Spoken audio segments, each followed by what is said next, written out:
उनको न बच्चों से मतलब है, न परिवार से मतलब है, न खानदान की इज्जत से मतलब है। किस तरह से इज्जत बनती है परिवार की, ये भी नहीं पता उनको। भानवी सिंह ने जो पोस्ट किया उसमें उन्होंने आपका जिक्र किया है, कहा कि अभी तक मैं मान सम्मान बचा रही थी, लेकिन जिस तरीके से आपने उन्हें पागल कहा, अब बातें रखना जरूरी होगी। देखिए वो बीमारी है, और यही नहीं 10 साल पहले पर वहाँ पे नूर मंजिल में जब अपनी बहन को दिखाने खुद भी अपना इलाज कराती थी डॉक्टर जैकब से।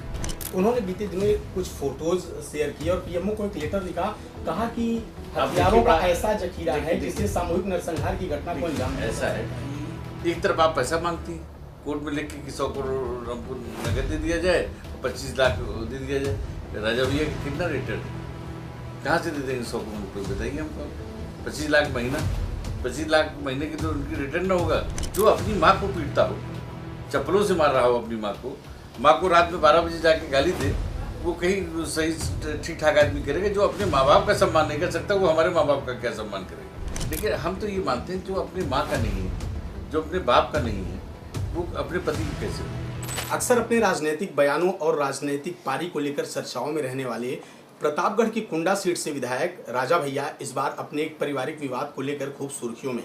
उनकी पत्नी भानवी सिंह ने बीते दिनों अपने एक्स अकाउंट से एक पोस्ट करते हुए कुछ फोटोज और एक 35 सेकंड का ऑडियो रिलीज किया, और उस ऑडियो के जरिए उन्होंने ये बताया कि ये पूरी बातचीत का अंश उनके और राजा भैया के बीच का है।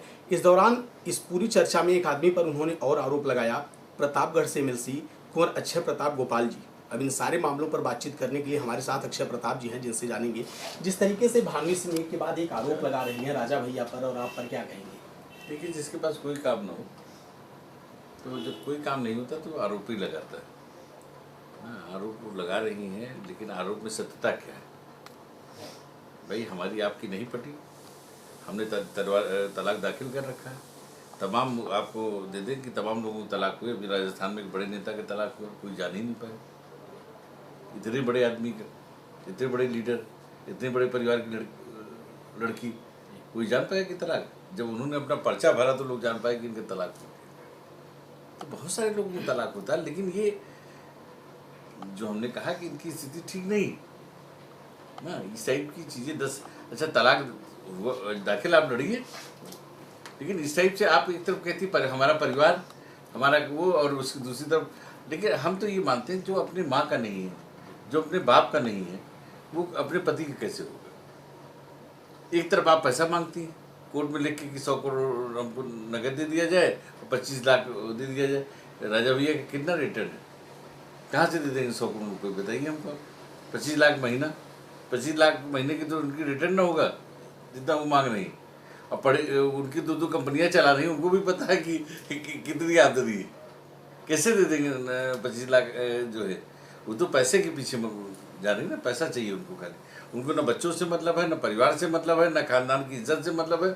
किस तरह से इज्जत बनती है परिवार की, ये भी नहीं पता उनको। उन्होंने बीते दिनों कुछ फोटोज शेयर किए और पीएमओ को एक लेटर लिखा, कहा कि हथियारों का ऐसा जखीरा है जिससे सामूहिक नरसंहार की घटना को अंजाम दिया। ऐसा है कि शस्त्र हमारे श्रृंगार है, श्रृंगार जैसे महिलाओं के श्रृंगार होते हैं, उससे हम लोगों को श्रृंगार अस्त्र है।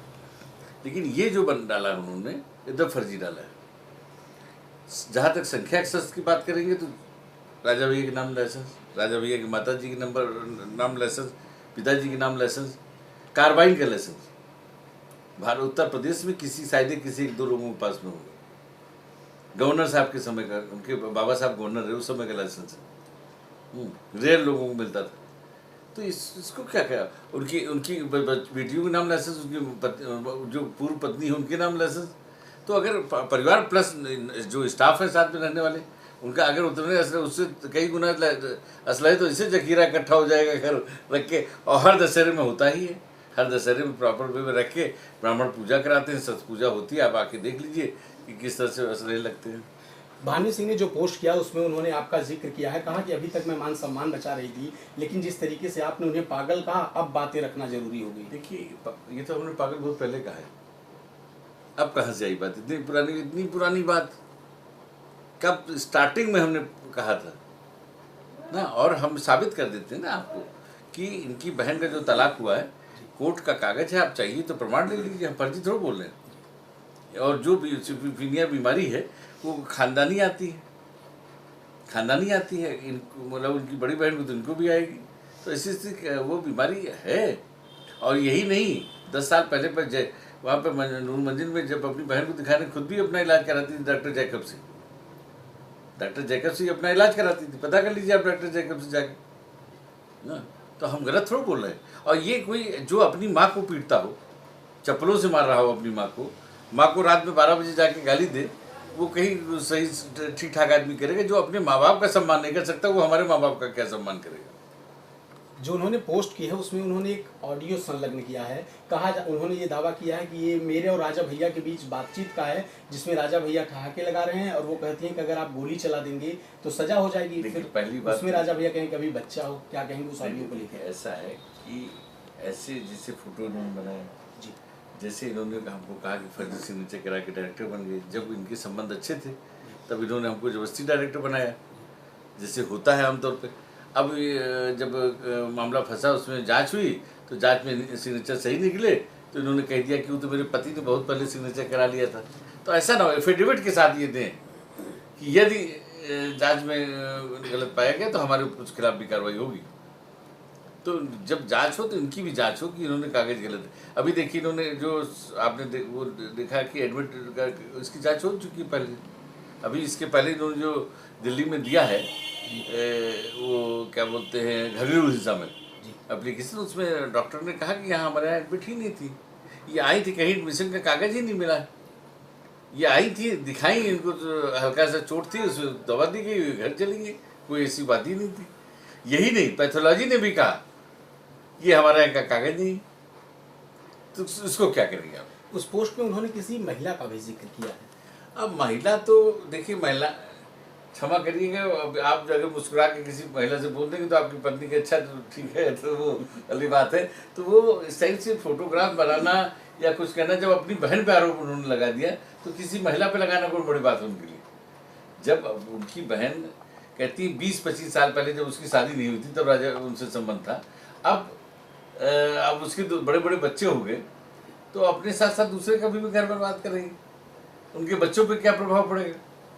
कायदे से तो उनके बच्चों को इनके ऊपर मानहानि करना चाहिए, मुकदमा कायदे से। उनकी जो उनकी अपनी बहन से इनके संबंध अच्छे नहीं है, अपनी माता से इनके संबंध अच्छे नहीं है, दुनिया में संबंध किससे अच्छे हैं, ये पहले हमको ढूंढना पड़ेगा। इस पूरे विवाद में अब राजा भैया के दोनों बेटों की भी एंट्री हो गई है। दोनों बेटों ने बारी बारी से एक लंबी चौड़ी पोस्ट लिखी है और उन्होंने आपको लेकर कहा कि काका के ऊपर मेरी माँ ने जो आरोप लगाए हैं वो आरोप निराधार। देखिए, अब उसको पढ़ने के बाद हमको लगा कि हमारे बच्चे जवान हो गए। आज हमको मिले थे, हमने कहा भी यार हमको लगता तुम ये हो गए हो, बच्चे नहीं रहेंगे। तो लेकिन अच्छी बात है जो उन्होंने लिखा, उसका स्वागत करते हैं। लेकिन हमारे राजा भैया नहीं चाहते थे कि बच्चे आए, वो तो बेटियों को डालती थी, लेकिन भैया नहीं चाहते थे लड़के आए। लेकिन वो अपने आप, एक तो बॉम्बे में रहता है, वो यहाँ, तो उन्होंने किया तो उसको उनसे ठीक ही किया, हमारे ख्याल से कोई गलत तो किया नहीं, बात भी सही कही। एक आखिरी सवाल, बीते लगभग 3 दशक से ज़्यादा समय से राजा भैया यूपी की सियासत के केंद्र में हैं, एक बड़ी छवि है, लेकिन आपको नहीं लगता इस तरीके के विवाद से कहीं ना कहीं छवि पर कुछ असर पड़ता है? इससे सबसे फर्क नहीं पड़ता है। राजा भैया का इतना बड़ा परिवार है। अभी देखिए हम 75 जिलों में दौड़ा करके आ रहे हैं। जो राजा भैया के प्रति स्नेह सम्मान है, कोई पार्टी आप बता दीजिए, कुछ पार्टियों को छोड़ के, कांग्रेस, सपा और भाजपा को छोड़ के बता दीजिए किसी पार्टी के हर प्रदेश में संगठन हो, हर प्रदेश में इतना उनके नाम पे इतना स्वागत हो, सारी चीज़ें हैं। तो मतलब हमको नहीं लगता कि जो है कोई, हमको तो कहीं प्रभाव इससे उन चीज़ों का नहीं दिखता है।